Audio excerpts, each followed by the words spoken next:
दोस्तों नमस्कार, जोहार। आशा है आप सभी अच्छे होंगे। इधर कुछ वर्षों से आप बाज़ार में एक नई मछली देखते होंगे जिसके दांत आदमी के दांत की तरह होता है और पंख नारंगी रंग के होते हैं। इसके चोंटे छोटे छोटे होते हैं और देखने में बहुत ही सुंदर लगती है। इस मछली को पाकू कहा जाता है, कहीं कहीं इसे रूपचंदा भी कहा जाता है। इस मछली का वैज्ञानिक नाम पैरारैक्टस ब्रैकियोपोमस है। यह मूल रूप से दक्षिण अमेरिका के अमेजन बेसिन की मछली है जिसे 20 देशों में सफलतापूर्वक पाली जा रही है। कुछ देशों जैसे Colombia, Brazil, Peru, Venezuela, Vietnam, Thailand, Malaysia और बांग्लादेश में और चीन में यह काफ़ी लोकप्रिय है। भारत में 2005 में इसका पालन प्रारंभ किया गया और इस मछली में देखा गया कि यह वातावरण के उतार चढ़ाव को काफ़ी अच्छा से सहन करती है, सर्वभक्षी है और इसके मांस की क्वालिटी भी अच्छा होने और तेज़ी से बढ़ने की दृष्टि से यह किसानों में बहुत ही लोकप्रिय हो गया है। इसे देखते हुए इसके पालन के संबंध में अध्ययन कर मार्गदर्शन जारी करने का विचार भारत सरकार को आया। तो ICR के संस्थान NBFGR यानी national bureau of fish genetic resource Lucknow के द्वारा 3 राज्यों आंध्र प्रदेश, केरल और पश्चिम बंगाल में इस पर स्टडी किया गया, सर्वेक्षण किया गया, जिसके आधार पर एक गाइडलाइन 2024 या मार्गदर्शिका 2024 जारी किया गया है पाकू मछली के पालन के विषय में, जिसके मुख्य बिंदुओं के संबंध में मैं आपके साथ चर्चा कर रहा हूँ। पाकू मछली प्रारंभ में शाकाहारी पाया गया है और बाद में यह सर्वभक्षी या ओमनिवोरस हो जाती है। इसलिए इसके भोजन के लिए तालाब में पर्याप्त मात्रा में फाइटो और जू प्लैंकटन होना जरूरी है। इसके लिए पानी का pH 6.5 से 7.5 उपयुक्त है, परंतु 8.5 से अधिक नहीं होने देना चाहिए।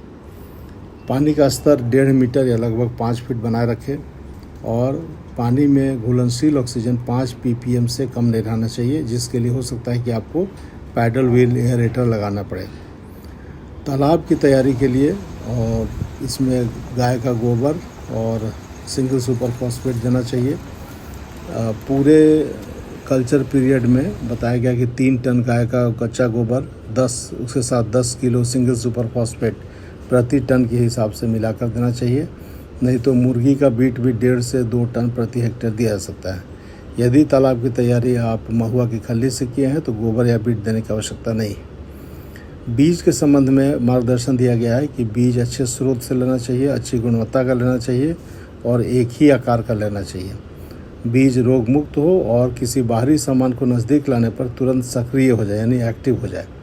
बीज 10 ग्राम तक का होना चाहिए और एकल खेती यानी मोनोकल्चर में 1 हेक्टेयर में 10,000 बीज डाला जा सकता है। यदि रेहू कतला मृगल के साथ आप पाल रहे हैं तो कुल बीज की संख्या का 20% पाकू का बीज आप दे सकते हैं। बीज के पैकिंग के लिए बताया गया है कि एक पैकेट में 200 से अधिक बीज नहीं पैकिंग करना चाहिए और सुबह या शाम के समय ही बीज का स्टॉकिंग करना चाहिए। भोजन के संबंध में बताया गया है कि शुरू में इसका वजन का 5 से 6% भोजन देना है। भोजन में मूंगफली या सरसों की खल्ली और धान का कोड़ा या राइस ब्रांड मिलाकर दीजिए। यदि मछली 100 ग्राम की हो गई हो तब कुल वजन का 2 से 3% भोजन देना चाहिए।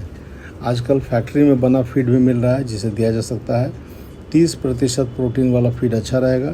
चूँकि यह पानी के सतह और बीच में रहती है यानी सरफेस और कॉलम फीडर है, इसलिए इसे फ्लोटिंग फीड देना उचित रहेगा। पानी का pH और पारदर्शिता ट्रांसपेरेंसी की जांच करते रहना चाहिए। pH 8.5 से नीचे और ट्रांसपेरेंसी 25 से 35 सेंटीमीटर तक बनाए रखना चाहिए। फीड ज़्यादा पुराना नहीं हो और देने से पहले सूंघ कर देख लेना चाहिए कि फीड खराब तो नहीं हो गया है। मछली के स्वास्थ्य की नियमित जांच करते रहना चाहिए और किसी भी प्रकार का संक्रमण होने पर मत्स्य विशेषज्ञ की सलाह लेनी चाहिए।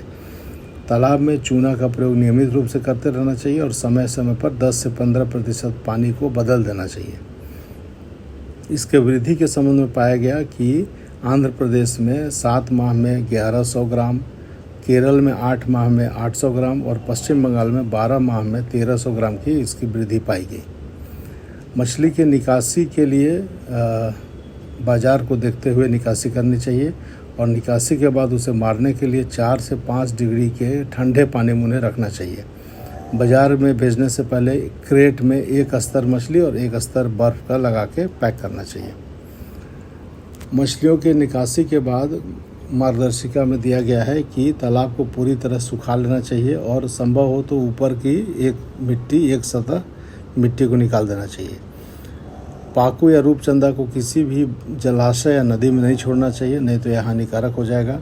इसके लिए तालाब के बांध को ऊंचा रखना चाहिए, जिससे कि किसी भी परिस्थिति में मछलियां बाहर नहीं जाए। मछली की सुंदरता को देखकर कभी कभी एक्वेरियम वाले को दे दिया जाता है, जो बड़ा होने पर उसे किसी जलाशय या बड़े तालाब में छोड़ देते हैं, जो ठीक नहीं है। तो इस संबंध में और कोई जानकारी लेना हो तो आप कृपया कमेंट बॉक्स में लिखेंगे, मैं प्रयास करूँगा उत्तर देने का। इस वीडियो को देखने के लिए आपका बहुत बहुत धन्यवाद। नमस्कार, जौहर।